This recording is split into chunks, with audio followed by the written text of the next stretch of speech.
You're listening to Something Cheeky, a collection of podcasts where two sisters discuss TV, books, and movies with just enough irreverence and far too many pop culture references. Welcome to Something Cheeky, the Gentleman Bastards edition, where we discuss the Lies of Locke Lamora, book 1 of the series by Scott Lynch. I'm Nikki.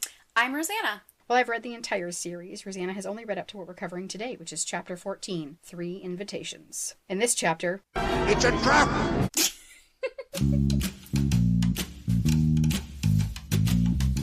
Alright, Rosanna, what was your reaction in this chapter? This chapter, when I got to the end of it, I was really confused why it was called 3 Invitations. And we kind of talked about this earlier, how it seems like there's only 2 invitations, but then when you get into the Jean and the Bologna Twins, that's sort of an invitation. So the chapter wasn't super long, but I think it really furthered the story. It took steps in several of the situations that we're focusing on. It moved them forward. Yeah, 3 plot lines got moved ahead. Yeah, and I was super excited to have Jean, and I was super excited to see Jean fight. Yes. So I'm glad that that came in now. Yeah. And did you see Sabitha pop in during the fight? What? What? Are you messing with me? You're messing with me, right? Okay. Oh my god. I was like, after all this time waiting for her, I missed it? But so yeah, I like this chapter. But as usual, of course, this chapter also made me nervous. Why? I'm just a bundle of nerves with poor Locke and how I know he's getting set up. What was your favorite quote from this chapter? Okay. One of the Berengaeus twins, Berengaeus? I'm still doing it wrong. Berengaeus? It's pronounced baloney. Okay. One of the Bologna Twins says to Jean, "You have some cheek impersonating a priest of Azakia." And Jean says, "Beg pardon? You were going to kill a priest of Azakia." So I thought it was funny, and I also love that she said some cheek, because that is our Twitter handle. Yes, it is. And I like the banter between the twins and Jean, even though the twins are bad guys or bad girls. Why does bad guys sound like actual bad guys, but bad girls sounds like, oh, she's such a bad girl? It really does. It's unfortunate.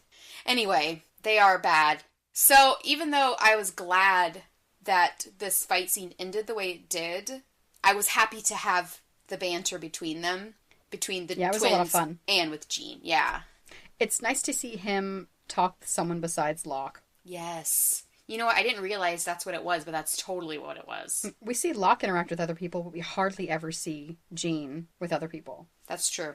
And it was good to see these skills that we know he had been learning, but we get to see them in action. Yeah. And all the stuff that he learned that we didn't actually get to see, but we know he had worked with them. Like he mentioned the Chasson fighting style, which sounded kind of like capoeira, an equivalent to capoeira to me. What's capoeira? It's a fighting style, but it looks a little bit like breakdancing in some ways. There's a lot of like flipping and using your hands, handstands and things, kind of like dancing almost. It's a fighting style? Technically, I don't think anyone actually uses it to fight. I knew a guy in high school that did capoeira. So let's get to the action. All right. This chapter is split up into 3 sections, which I'm considering the 3 invitation sections. We start out at the Salvara Manor, and this whole section, it was really strange for me to see this game evolve where Locke is the one being played by the Salvaras instead of vice versa. Strange and uncomfortable. Definitely uncomfortable.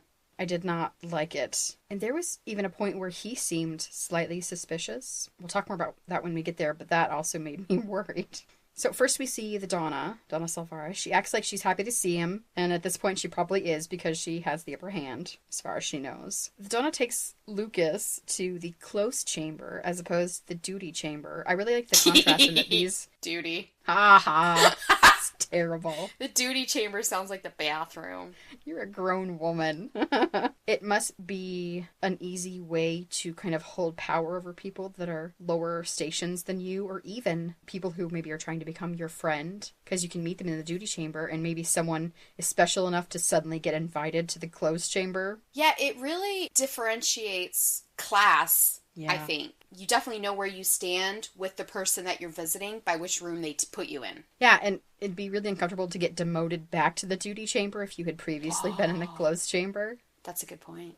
We were talking about this when we recorded Vikings yesterday about middle school politics and how this could just be so easy to demote and promote and just go back and forth with people depending on what they were doing, if they were on your good side or not. Yeah, I think it'd be an effective tool for manipulation. Yeah, by 12-year-old girls. And adults, too. Oh, definitely. Some adults never stop being 12-year-old girls. The Donna's close chamber has these really neat mini trees that she has basically created. She's grown with her alchemical secrets.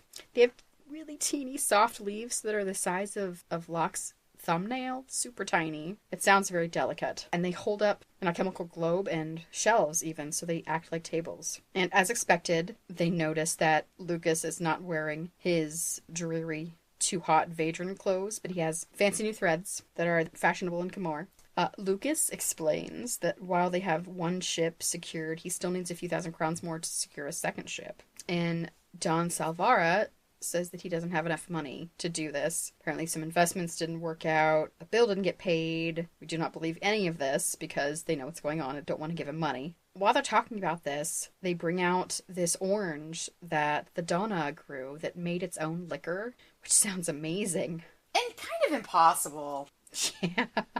Definitely has to be a magic thing. That you can't do that. Locke was slightly nervous to taste it, so I wondered, of course, if he wondered if it was poisoned or something, if he had been caught and they were getting him, or if he's just really wary at this point because he had been worried about, or he had been not drugged, but the Bondsmage had gotten him under some sort of influence too. Yeah, I feel like Locke has to be suspicious at this point, or at the very least, cautious.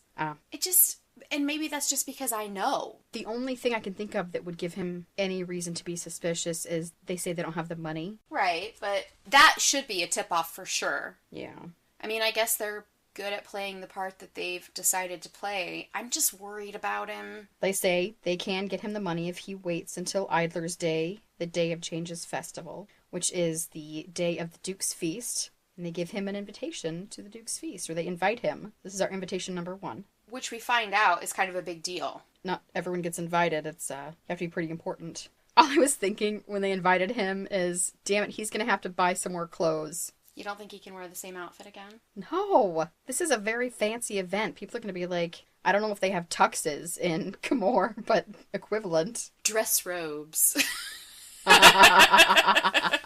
So we move on to the waterfront at the Dregs. Before we move on, let's just real quick. So, did Locke spend all the money that he and Jean had doing the bribes and things, or does he have any money left? I think he spent about, because he gave, 6 crowns total to and Ben what, Javier? Did he have 20? They had 10. Oh, they had 10. Okay. And he gave a salon to a guard, and he also had to buy the clothes that he wore the second time he came in. So he had to go to a tailor. So I don't know how much he's got left. He's got to have some left, but I wouldn't expect him to have more than 2 crowns left. So unless he can figure out where the Grey King put all their clothes... Maybe Don Salvara will loan him something. I think that would put him in a really bad position to even ask. I mean, he could go with the whole, I want to look like I fit in. All my clothes look Vadran. This is the only outfit that I've purchased that blends in Camor. Would you be willing to loan me a jacket? See, he's supposed to have money himself, though. So he should be able to afford that sort of thing. I'm telling you, just like last time, he needs Rent the Runway or a... Or like Thread Up. Yeah, he needs Thread Up. To the Dregs waterfront, where Jean has been hanging around for a couple of 2 or 3 nights in his death priest robe and mask, sneaking about. And not as subtle as he thought he was. No, he is... Well, and see, that's the thing. He himself, I don't think the death priest is going to be very subtle. It's going to be pretty obvious with that mask. But the fact that he has continued to go there over and over again has certainly raised the suspicion enough for the twins, to wonder what's going on. Yeah. If anything, I don't think that the sorrowful visage is very subtle. Yeah, that's true. Jean goes to a warehouse that he's been paying attention to. It had been this bustling place full of Raza's men and cargo. This night, it's silent and dark, which is very convenient for him. A little too convenient, we find out. Because the fact that it looks so inviting is his invitation, our second invitation. Yes. The subtle invitation that I totally didn't get the first time I read it. The non-literal... figurative invitation. Yeah. He walks around the block a couple times just to make sure no one's watching him, though he even thinks to himself, I'd only know if they weren't better than me at sneaking around so somebody could actually see me. And somebody does see him because somebody's waiting. He goes inside and he shakes this alchemical globe, and I was just picturing like a light stick, like he's going into a warehouse rave. Yes. Disco ball comes down to the warehouse. People come out. Jean finds 4 dead bodies, which he actually smelled first when he came in because he smelled the metallic-y scent of blood and then the sickly sweet smell of rot. Yeah. Which I do not like it when people describe rot as anything with sweet in it. Yeah, but you know what? It's true. Like, rotting meat has a weird... I was about to say, have you seen a lot of dead bodies? I have, tons.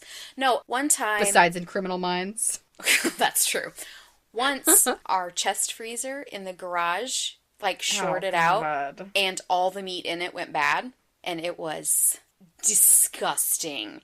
I can understand that as soon as he even got a tiny whiff, he knew there were bodies. It's a real obvious smell, I would think. He looks at the bodies and sees by tattoos on them. They're glasswrights and goldsmiths, which is weird. What's a glasswright? I think it's just someone who works with glass, like a glass blower, maybe. Maybe somebody that makes the globes that they put the alchemical light in? Something like that? Yeah, right after that he found, it was almost like melted glass droplets. Right. That had solidified. So why do you think that glasswrights and goldsmiths have been killed in this warehouse? Well, the glass part, I wonder if they were brought in to do a job for Raza, and once they were done with it, they got killed so they couldn't talk about it. Okay. What do you think the job was? Making glass stuff. What a stretch, a leap of imagination. I mean, I'm pretty smart.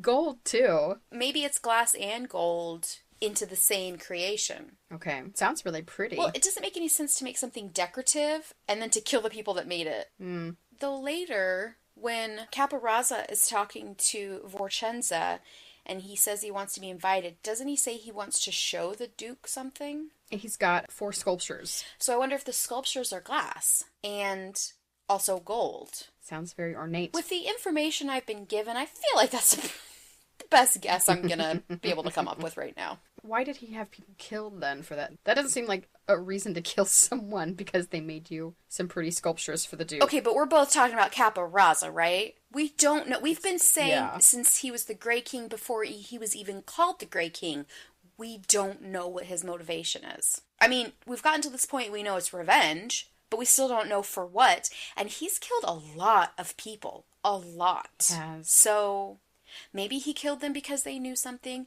Maybe he killed them because they said something. Maybe he killed them because he didn't like the way they wore their hair. We don't know. Maybe somebody else killed him. I do not allow man buns in my presence. How dare you with that French braid right now? Get out! Yeah, I don't know. And that's also on the assumption that they were killed by Raza or his minions. Which I suppose they could have been killed by somebody else. But it seems like Raza's the only one killing anybody right now. Let's let me stew on it, and then when we go later into predictions, maybe after we've talked about Raza a little bit more, maybe something will occur to me. Okay. In come the Bologna Twins. Turns out they've been hoping he would come in since they noticed him lurking around. They're carrying thieves' teeth. They're these curved knives that we've heard of before. I remember that, yeah. Yeah, Jean tried them out when he was finding his weapon. Jean takes off his mask, and they're pretty surprised it's him. Yeah, I like that too. Yeah, they thought he'd left through the Viscount's gate, but there he is, right in front of him. Why did they assume he survived? It's a very good question. Because he was supposed to be immobilized, and then the whole place burned down. How did they know that he wasn't in there when it burned? Did I miss something, or is that... Well, so this also assumes that they knew he got out of the trouble with the Salt Devils in the Echo Hole. Yeah. And then he made it to the burrow where he was incapacitated by the Hangman's Grasp, I think it was called. And why did they think that he had left? Yeah, why did they think that he got through the spiders? And if they realized that, why did they think he got out of the burrow alive? Yeah. And if they knew that too, they just assumed he left town and they were okay with that? That doesn't sound like Raza. Maybe he just wasn't worth the effort if he had already left town. But even if that's true, even if they knew that he left town and they just didn't care, I still don't know how they knew to even get to that point. And I don't know if that's something that was overlooked when Lynch was writing it, and he didn't think it needed anything to be explained, or if it's going to come up again and we're going to know why. Yeah. And really, at this point, I don't know how I could tell either way. Because some stuff just doesn't get explained. Unless at the end of the book, there's a list of like 100 questions that everybody asked throughout reading it, and he just answered all of them just in paragraph form. Scott Lynch, who are the Eldrin? Tell me. And by you saying that makes me think we're never going to find out. I try to pick up your clues, you know. You're going to give something away. You've given everything away! Hey, look over there! What's that? Oh my god, the least smooth, hey, look over there I've ever heard. So, Jean and the Bologna Twins are doing like the boxer face-off. Who's going to throw the first, well, not punch, slice, I guess. Mm-hmm. And it's a good fight. Oh, so before they fight, we find out they killed the Sansa twins. Yeah, I don't want to talk about that. Oh, and they're so mean about it, too. Every time it comes up, it just reminds me that they're gone and they're not going to be in any more books. And now Jean's angry, and we know about Jean's temper. Yes, we do. You know what makes me happy, though? No Bologna Twins in the rest of the books either, so there you go. Yeah. Unless they actually were octuplets. Wicked sisters, said Jean as he let the hatchets fall out of his right robe sleeve and into his hand. I'd like you to meet the Wicked Sisters. I like that. That was pretty classic. Jean's thinking about how it's actually often tougher to fight two people versus multiple people. So, of course, I was thinking Fezzik. Andre the Giant! Use different moves when you're fighting half a dozen people instead of just one person. It's been so long since I only fought one person. He's adorable. It's so funny. The fight starts, and they are really fast, the two twins. Luckily, Jean is also fast, especially for a man his size. At one point, he throws both hatchets, but not to hurt them, just as a surprise, so he can start fighting with his hands, because in close quarters, he doesn't have the range he needs to use. The fight is really exciting. Yeah. Jean uses one of their attacks against them. He headbutts one of the twins and throws her into her sister, which I would love to see this on film. Oh my gosh, me too. I was thinking that as I was reading it. Wouldn't this be a great scene? It is helpful. At one point, they both attack, and he says their professionalism lets Jean know that one of them is going to hit first. Mm-hmm. They're used to fighting together. It's one is like, sure, you go ahead, but they're so used to it, they don't have to speak. I thought that was a little weird, too, because Jean knew one was going to pause, but he didn't know which one, so he just had to guess and hope he was right to do the move that he did. Yeah, I think he probably was just paying very close attention to slight movements. Yeah. And that would only come with partial training and then also just like muscle memory. Your brain just tells your body what to do without you actually thinking about it. So as soon as he got the indication of which one was going to go, his body moved without thought. Well, and also, he has seen them fight together many times. Yeah. Against sharks. So I'm just thinking football, like he's watched the tapes of the other team. And they haven't seen him fight. They just said they heard he was good, but they don't know. Yeah, which is to his benefit. Definitely. Obviously. Yeah. Jean hits one twin in the head with the ball peen part of his hatchet, and she goes down. I mean, that sounds just, like a really gross sound, I imagine. And the other sister swipes across his chest with a knife and opens him up pretty deep, too. He keeps fighting really hard. He breaks her kneecap and then throws his... Gross. And then throws his hatchet right between her eyes, which is also gross. It's just that even before that, when she was dragging herself across the floor. I know. It all sounds terrible. Yeah. He gets one of their cloaks to leave the warehouse, and he is bleeding a lot. And he's heading back to Ibelius, hoping he can get there in time, so he can do more than just put a poultice on him. Yeah. Hopefully fix him. Which a poultice might help if it stops the bleeding. I don't think it's gonna. He needs stitches. Do they do stitches? I don't know. I wonder if there's any healing magic. I wonder if any Bondsmages do healing magic. I wonder. Yeah. They can't afford them anyway, though. That's true. Unless it's like a free walk-in Bondsmage clinic. That seems like something that the Bondsmagi would support. Yeah. What do you think is going to happen to Jean? I think he's going to heal and be fine, Nikki. And I'll not be swayed otherwise.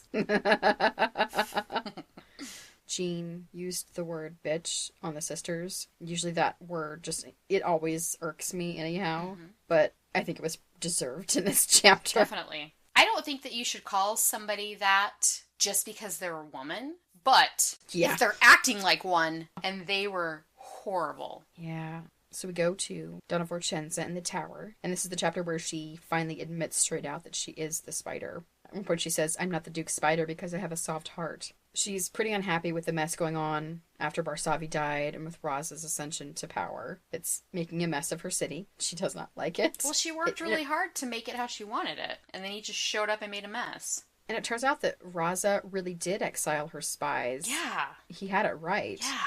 And none of them knew each other, so it must have been either he's more observant than most people, or he's got someone higher on his payroll, higher up in her organization. Or he has a bird and the falconer. Yeah. And he must have just been following people. I mean, with Ventress. I think so. I think this has a lot to do with Ventress. Which then led them back to her tower, or probably to Reynard, right, who then went to her tower. I wonder if anyone, because Reynard isn't supposed to be known either as the Midnighters, because really the Midnighters aren't supposed to be confirmed as existing in the first place. Because I was thinking, I wonder how many of her servants know who she is or have an inkling based on Reynard. And actually, you would think if someone saw this all from the outside, they would assume that Reynard was the spider and not her. Right. And the fact that Raza pieced it all together is interesting. Though Ventress is a bird and can fly pretty high up to the top of that tower to listen. And if you don't know to be watching out for a bird that can understand you and take messages, then I don't watch what I say around birds. Do you? I'm gonna now.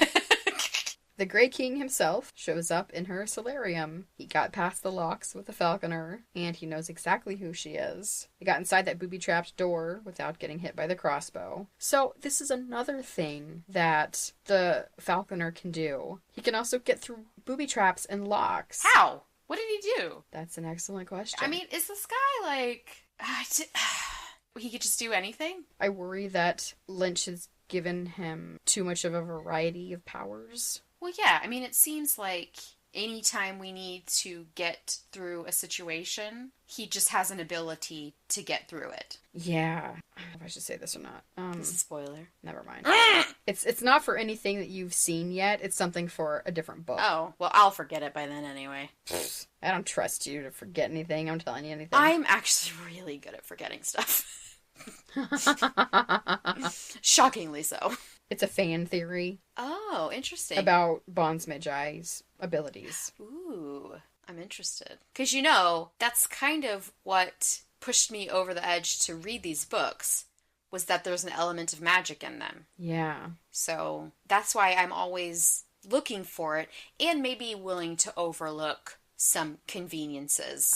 Yeah. Just because I want to see more magic. I liked that Donna Vorcenza called him Master Revenge. Yes. Which pretty much sums him up. Loved that. And it turns out that Barsavi and the spider are the ones that invented the secret piece in the first place. Yeah, I didn't know that was true, but it didn't surprise me. I wonder if Barsavi knew she was the spider, or if she worked through an agent. I think he knew. Okay. Yeah, I think they had a personal relationship. Oh. Not like they were friends. Ooh. No. A personal relationship. They spoke face to face to come to agreements. Yeah, okay. That's what I think. I don't think they were secret lovers. Yeah, that's what we are. I don't think that. Raza wants an invitation to the Duke's midsummer feast, and the spider does not want to give him an invitation to this feast. Yeah, she's like, your kind don't mix with my kind, dude. Which I think he was offended by that. Yes, and he gives lots of reasons why that is not a good excuse. Falconer has written her name down. Did you see this coming when he said he didn't mind writing desks? No, I didn't. Such a dummy. Because as soon as they pointed out that he was actually writing, I was like, oh, of course. But when he sat down, no, I didn't. That did not occur to me. Raza has 4 sculptures he wants to give to the Duke. They can be left anywhere once they're inside, and the Duke can see them later. It doesn't really matter so much. The Falconer uses her name written to make her give the invitation. And it seems like it actually affects what she's thinking and not just forcing her to say what he wants. Yeah, I think he definitely, it was mind control, not just mouth control. Yeah, and then, she's sad that he's leaving and all this stuff, which seems genuine. Yes. Which is scarier than him just forcing her. So much scarier. Well, in the next episode, we're going to discuss the interlude called The Daughters of Camor. Right, Rosanna, what's your top 3 this chapter? Top 3 dangerous invitations. Ooh. The top 3 are the 3 invitations, but I'm calling them dangerous, and I'm going to talk about why I think they're dangerous. Okay. So the first one is when Lukas, I'm doing air quotes in case you didn't catch that, Lukas is invited to the Duke's feast on the Day of Changes by the Salvaras. And that one is dangerous because we already know it's a trap!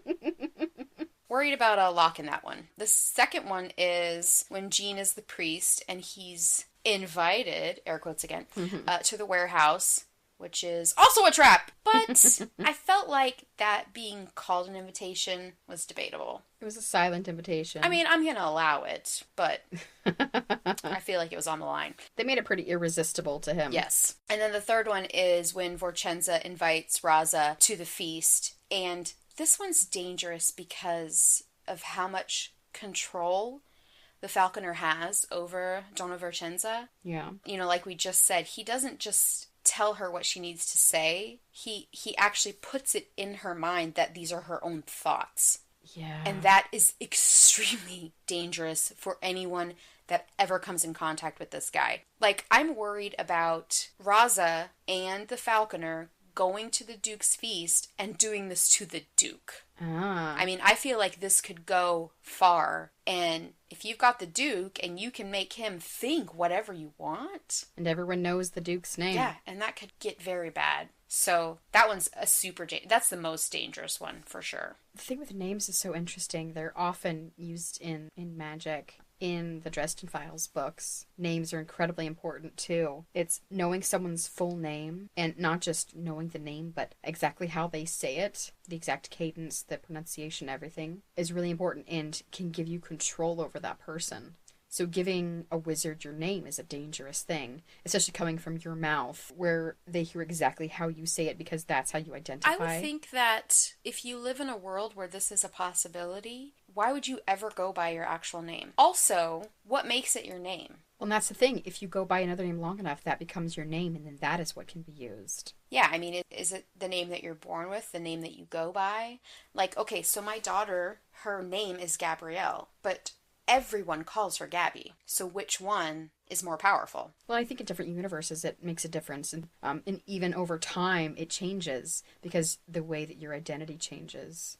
Child versus adult and all that. So what may have been your name when you were a child may be slightly different when you're an adult. So it's not really your name. It's the vocal manifestation of your identity. But in these books, it's your true name that's what's important. And I think that's your birth name. I think so too. Yeah, because he didn't have Locke's birth name. And that's the only thing keeping Locke from being really actually dead. Yeah. So here's a question. And I know that I'm not allowed to ask questions because you're not going to answer them anyway. Oh, you can ask as many questions as you want. If writing the full name gives you power over someone, why didn't writing Jean's name have the power to end Jean's life? Why did they leave that part up to chance? Say you write his name on the hand and you've made a spell. Why wasn't the spell for Jean to kill himself? I think that particular thing they used, the Hangman's Grasp, was about incapacitation. So here's the thing then. Raza wanted Locke dead. He wanted the twins dead.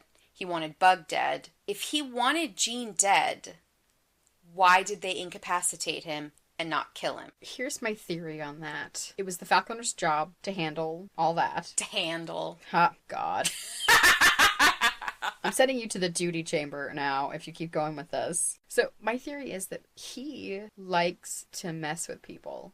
Okay. He wanted Jean to see what was happening and not be able to do anything? Yeah, and he wanted Bug to see that no one could help him. And so for both of them, it made it so much worse than if he had just let Jean die. I do not like the Falconer. That's messed up, Nikki. You did before. I know. I think that he enjoys using his power to show... Because if he had just killed Jean, Jean wouldn't see his power. But if he incapacitates Jean, Jean knows exactly who's in charge. But I don't understand the point of that if they're just gonna die anyway. It literally is just a ego trip. I wouldn't be surprised. It's just my theory, but... Okay, but the Falconer wasn't even there. He doesn't need to be there. He just fantasized the whole scene out, and that's what goes... I mean, yeah.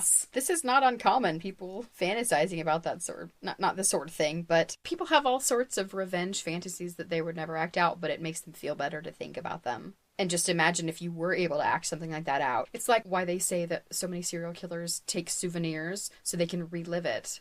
Even though, they can't see it immediately. I feel like that's the same sort of thing here. I think that if you're talking about a character like the Falconer, he is more dangerous than anybody else. And partly it's because of the magical abilities that he has. But also, he's not doing this for any purpose except his own enjoyment. It's like he's savoring all of it. He is like a sociopath. Yeah. Because it doesn't seem like he has any connections to people. Yeah. No empathy, no conscience. Yeah, if what he likes to do is torture, and he's turned this desire that he has into his job, so he must be, And I don't even think it's the torture itself that is exciting to him. I think it's the lording his power over other people that's exciting. Not having empathy for people and enjoying their pain makes him the most dangerous person in this story. Yeah, and Raza sure knows how to pick him. But if you were Raza, wouldn't you be slightly concerned that this guy has this much power? He's paying him. He thinks he has him under control. Yeah, but that's like paying an assassin not to kill you, like we talked about. They could take your money and then kill you anyway. I think if Raza thinks just because he pays the Falconer that he's safe, he's wrong. Well, we've talked before about how it seems like Raza fantasized about this for so long and planned this for so long that after he killed Barsavi, some of the little things it seemed like he was just kind of making them up as he went. Yes,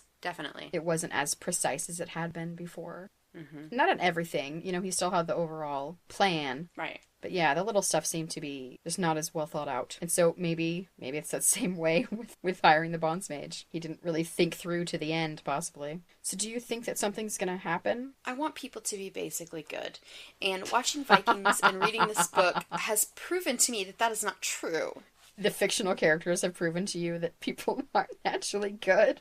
They're not all basically good. A lot of them are basically terrible. It's hard to have an interesting work of fiction with basically good people. That's fair. That'd be really boring to read. There would be no Harry Potter without Voldemort, so... Yeah. All right. Do you think something's going to go wrong with Raza and the Falconer? You seem surprised that he trusts him, knowing he is this powerful. I am surprised that he trusts him, but I don't see anything that would indicate that the Falconer is going to turn against Raza.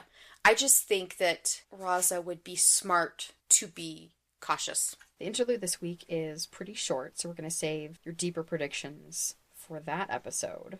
And by deeper, you mean wild and crazier. Oh yeah, the fun ones. Awesome.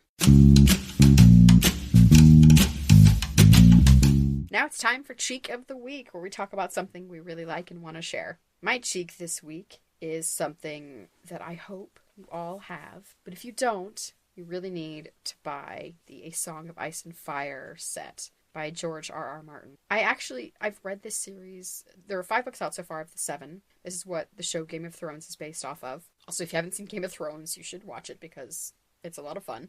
Should definitely watch it. But A Song of Ice and Fire is a fantastic series. I've read it a couple of times now, but I've read it all on ebook because it was just easier than carrying around giant books. They're big books. They're big books.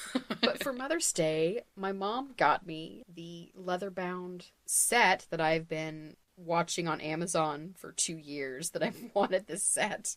And it's beautiful. It's these lovely, and they're actually they're about paperback size in the dimensions, but they're obviously, pretty really thick. And they have that paper, like old Bibles have that kind of thinner paper.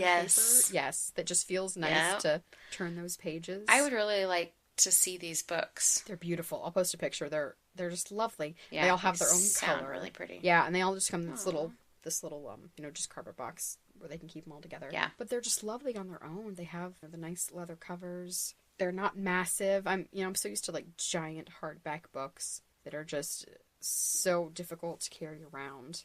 but it's overwhelming to read from. Yeah. But it's just a beautiful set, and the story is amazing. I love it. And now I get to read them in my hands, which is such a nice experience. After all the ebooks, there's something that will never really replace a physical book for me. Partially the smell. Yeah. A book just smells good. Yeah. I have 2 things to say about that. Okay. One, I was just talking to my friend at work today, and she has not read A Song of Ice and Fire, and she's never seen Game of Thrones. She's a unicorn. Isn't that weird? She's made of rainbows. Yeah. You need to talk with her. I cannot believe that she's never seen Game of Thrones and she's a reader. She likes to read. Wow. And she's never read them. Isn't that bananas? And the other thing I was going to say, Mom gave me a set of books for Mother's Day also. Oh, cool. What are they? She gave me the box set, which was on my Amazon list, of the Peculiar Children series. Oh, cool. The 3 books, the Mrs. Peregrine School for Peculiar Children, and the 2 that come after it. And then there's also Tales of the Peculiar, which is a standalone book that's short stories about peculiar children. That's cool. I've only read the first one. I haven't read the other 2 yet either. I haven't seen the movie. Have you, with Eva Green? I have. I love Eva Green. I liked the movie. It was you, wasn't it, saying that you like when the source material and the movie are different? Yes. There's enough of a difference, I think, that you would enjoy that. Yeah, I get too persnickety about them being perfect. If it's really, really close, I like some difference. Yeah, they changed the characters a little bit and their peculiarities a little bit. Okay. What'd you say her name was? Eva Green? Yeah. From Penny Dreadful. Penny Dreadful. She's very good in this movie. I mean, she's very good in Penny Dreadful, too. She's just amazing. She's perfect for the part. I mean, she's very, very, very good in it. Nice. Rosanna, what's your cheek this week? My cheek this week is a person. Oh. A brand new person. A person that was born yesterday. I got my first nephew yesterday. Not my baby. No. My brother-in-law, so my husband's brother, and his wife had a baby yesterday, their first baby, and it's a little boy, and his name is Lachlan. And my husband and I have decided to nickname him Loki. So that's what we will be calling him. He was born with a little mohawk, which is amazing. Oh my God. He's so adorable. I got to hold him today. We went to the hospital to visit him. He's tiny. He's 7 pounds. Aww. And I just cannot wait to babysit him all the time. Because he's a baby. He's adorable. Yeah. I'm so excited. And knowing his father, he's going to earn that nickname. Yes, he will. He will be the god of mischief. So my husband and I last year got our very first niece, your baby, Nikki. Yes. Thank you for letting me know. I wasn't sure. Yes, that was your baby that you gave birth to last year. And before that, we weren't an aunt and uncle yet. That was our first nibbling. And then the next year we got another one, and it's a nephew. So we've got a full set. A niece and a nephew. Full set. And we get to be Uncle Jeff and Xana, and we're super excited about it. That is really sweet. It's a lot of fun. He's so adorable. And I won't post a picture of him because I don't think his parents would want me to, but listeners, just imagine an adorable baby with a tiny little mohawk, because that's what he is. All right, listeners, you can visit our website to find all of our cheeks of the week, except for my new nephew. Learn about our other podcasts and send us questions and feedback, which we would love to get feedback from you guys. Tell us what we're doing that you like. Tell us what you don't like. Tell us what you want more of. Give us suggestions for movies to cover, because we're going to start doing that with Wonder Woman. We would love to hear from you guys. And you can also support the show through our Amazon affiliate link at somethingcheekypodcast.com/Amazon. That's our episode. Please leave us a review wherever you get your podcasts. You can follow us on Twitter at SomeCheek and Facebook.com/SomeCheek. Thanks for listening. We'll see you next week.